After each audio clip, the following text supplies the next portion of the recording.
so welcome back. This time your boy Adam's Link. How you guys doing? Welcome to another crazy video. Good morning, good afternoon, good evening, depending on where you are watching this video from. I hope you guys are doing okay.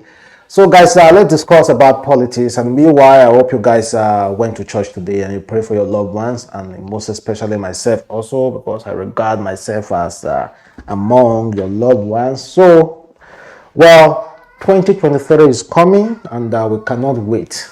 We really cannot wait. We want to see the Nigerian next president, and possibly Tinubu or Atiku or Peter Obi. And we have so much coming from Remi Tinubu, Sowore, then Honorable Patrick, as well as Tinubu, in what we're going to discuss today.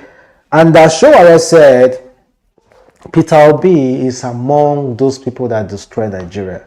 That he doesn't see any different from Peter Obi than Tinubu, Atiku, and every other politician that have destroyed Nigeria.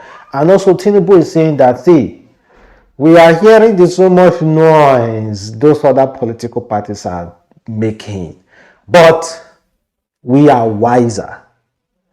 APC is wiser. We know where to go to get power. That's coming from Tinubu, and also Tinubu wife as well. That is Remi Tinubu, was making some kind of utterances recently about Igbo people. We're also going to check that out as well. Then Patrick, Honorable Patrick, with his big English. I don't know if you guys have come across Honorable Patrick before. Well, we have so much coming from him as well, because he had an interview with Arise channel. So stay tuned, guys. But firstly, let's check out what Tinubu has to say concerning this political noise. People can how am I going to put it like rallies and all the rest. Lower the temperature. It's not the time to campaign yet. Then we hear a lot from us. We are the party of progressive ideas. We want good education for our children, good development for Nigeria, prosperity for this country, agricultural and agro-allied projects to be a backup one. But this door-to-door will give you a message. Tell them, if they want to push problem, we are better at countering them, because we are thinkers. We are smarter. We know where to go. We know the road. Let them follow.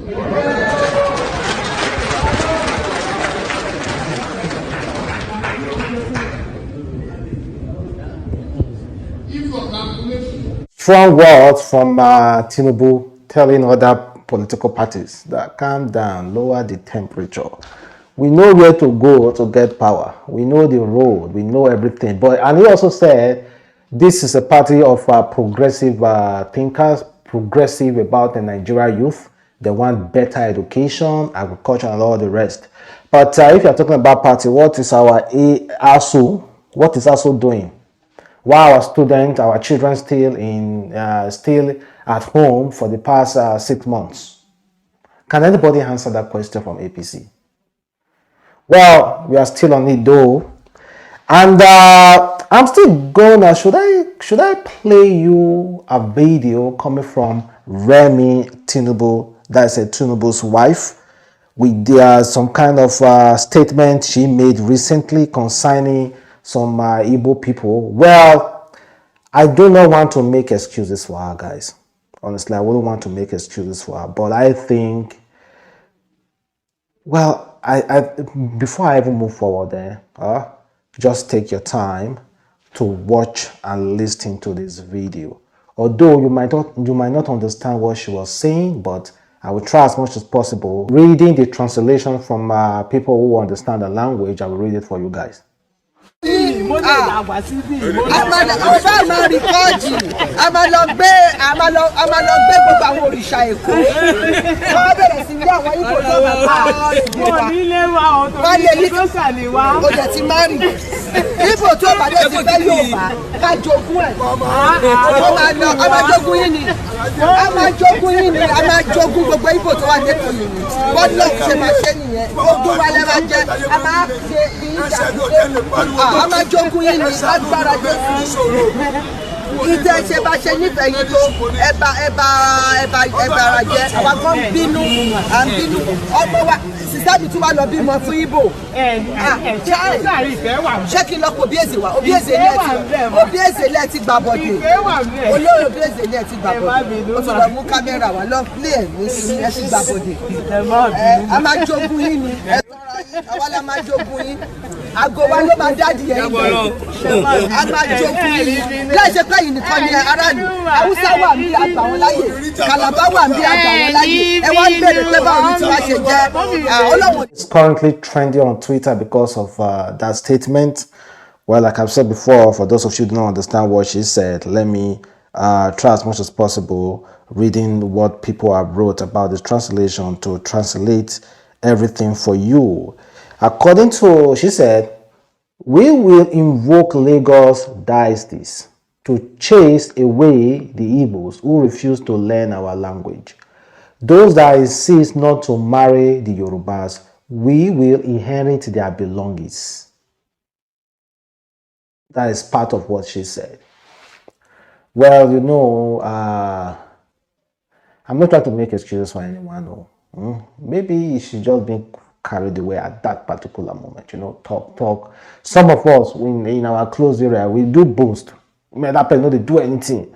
We do boast, but as a mother of the, possibly mother of the nation coming 23, possibly because the other candidate that may also possibly be the president. I don't think this video should be out there. I don't think those ultra sisters are okay. You know, I'm trying as much as possible to have a fair play. I don't want to say, okay, this one is the best candidate and all the rest. But you guys know the kind of the person that I support the most. So I'm not going to just say this is the best candidate and this is not the best candidate. No.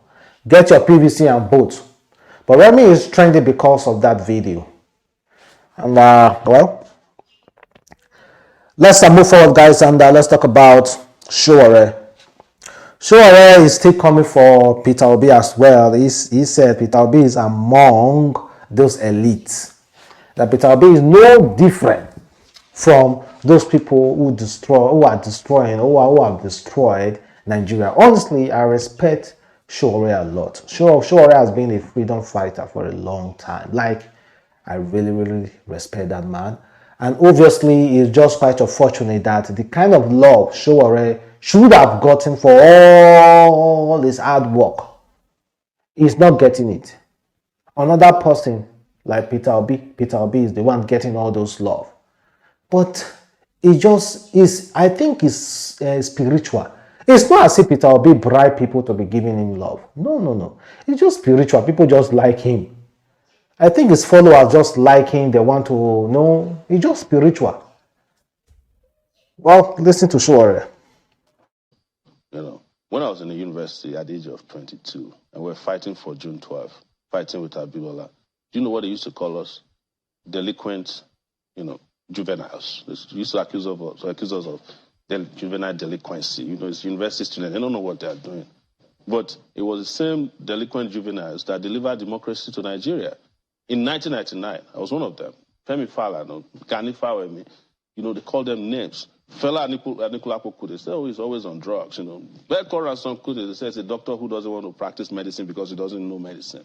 There's nothing they don't call us. That comes with the nature of our calling. So what is useful exuberance in asking for democracy or asking that the thieves in the country... But perhaps you're not the only one asking for such. No. But perhaps your approach. That's why I brought up the issue of approach. The question of approach is conviction sometimes.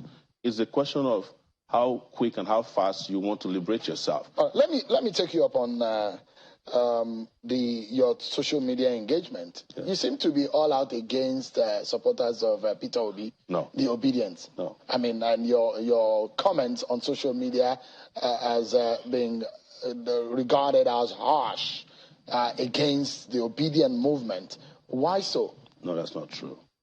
The only time I've spoken about them is when I realized that they were harassing people. And as a person who believes in human rights, I just said to them, you don't have to tell people who to support and who not to support. And this idea of trolling and harassing people might get people killed. And one of my first intervention that is considered harsh was even in support of Reno Mockery, somebody who has done everything in this world to lie against me. But, when it comes to his fundamental rights and he has a 1-year-old daughter who he said was genuinely threatened, I came in and said, this is wrong. You shouldn't be threatening a 1-year-old girl. And nobody should be threatened because... So you don't see Peter Obi as a threat? No. Why would I see Peter Obi? Peter Obi is part of the old system that I've always fought. I understand where he's coming from. This is 1999 repeated. Nigeria wants to change. Some young people are genuinely interested in change, different direction. And then they are presented with somebody who works for the establishment. Somebody who's been in PDP, ABGA, come back to PDP, Labour Party. It's not new to a rotten system. Somebody who was 8 years as governor of a state. You can be emotional about it, but that's the truth. They didn't, build any schools, didn't build any industry, didn't have a power station. It's not my kind of progressive... So anybody that is in government, as far as you're concerned... Anybody who's been in government for 8 years and has nothing to show for it, it's not my right candidate. There are a few people who have been in government that are running in this race. The candidate of the PDP is there. The candidate of the APC is Maybe there. you have not been following my social media postings. That's why you said maybe I'm against obedience. I've been after Atiku. I've been after Emilokon, Bola Tinubu. I've been after Kwakwanso, but less because, I don't have much. Why do you go after them?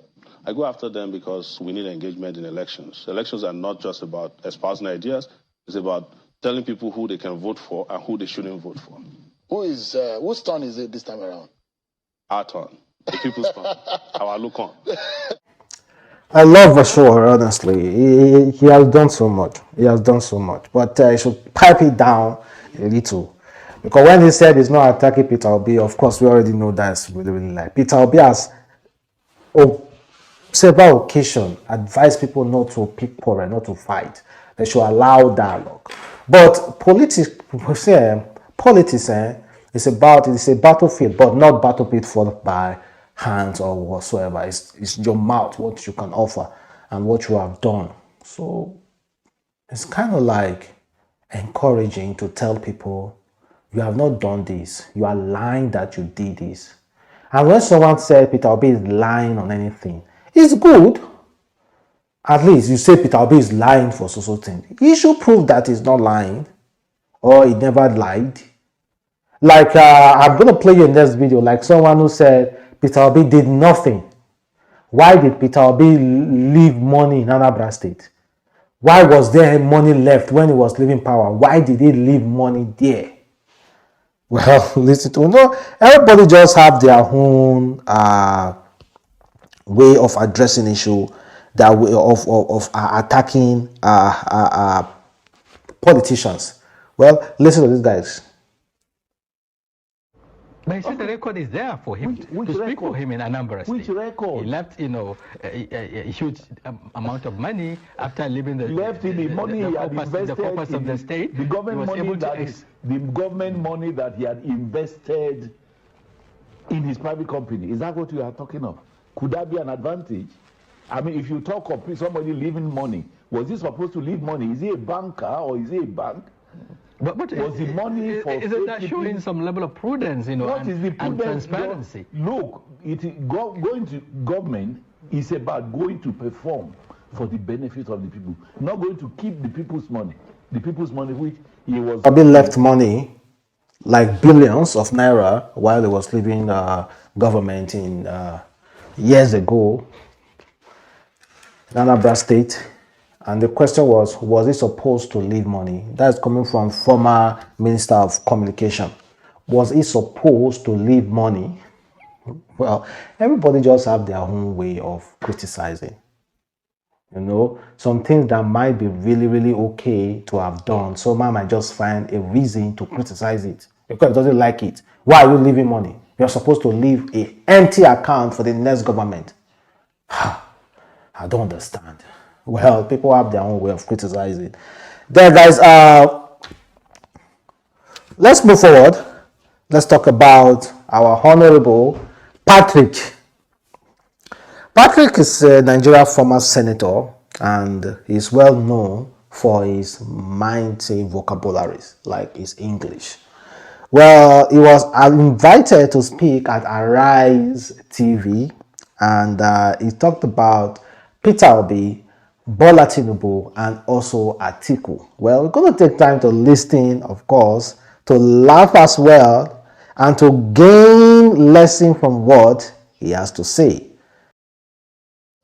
Talking about Asiwaju Bola Ahmed Tinubu is like talking about the political Oriri Bobo himself. If you ask me, I believe that of all the presidential candidates in the race just now, that is the candidate that engaged in self-immolation and self-abnegation and paid the price for democracy. So he's the only one just now that can consolidate on the dividends of this democracy. And before I answer the next question, his examples in Lagos State is an exemplary gratia of good governance. A man who turned the internal revenue generation of Lagos State from a paltry 600 million to about 50 to 60 billion, introduced free education up to higher institution level, introduced free health scheme for children below the ages of 18 and adults above the ages of 65, remove Lagos from a cesspool of a dystopian state into an organized state. There's a lot of positives to talk about Asiwaju Bola Ahmed Tinubu. And that is why I ask the question that I hope the Nigerian political class are learning the necessary lessons from the plaudits that have greeted the Peter Obi tendency. I agree with your statement that his tendency is going to bring about an irreversible catalyst before the youth going forward. I agree with you. But is this favor enough to galvanize the momentum of Peter Obi to becoming president of the Federal Republic of Nigeria just now? And I said, no, I don't see it. But what Peter Obi's tendency has taught me, and I do hope that the Nigerian political class learned that lesson, is that anybody who thinks that the Arab Spring is only restricted to the Arab communities and that it's not possible in happening in Nigeria, then such a person is living in political hocus pocus and luxuriating in the aqua of political jiggery-pokery. The answer was a mini Arab Spring in Nigeria. So Peter Obi is making a very positive contribution. The reaction, I am happy about the reaction, greeting his candidacy. But I only hope that the entire political class of this country, they are learning that lesson. But like I said, you need a practiced and deep-rooted political party, amongst other qualities, to be able to win presidential election. The Labour Party does not have that deep-rooted nation in all the states of the Federal Republic of Nigeria. That is going to be its limitations. And they will not win. Well, and he also said Peter Obi won't win. And his limitation is that Labour Party is not deeply rooted. They don't have structure like they said before. Well, thank you guys. It's a boy, Adam's Link, and kindly leave a comment below and let's have a discussion. Have a wonderful day. Stay blessed.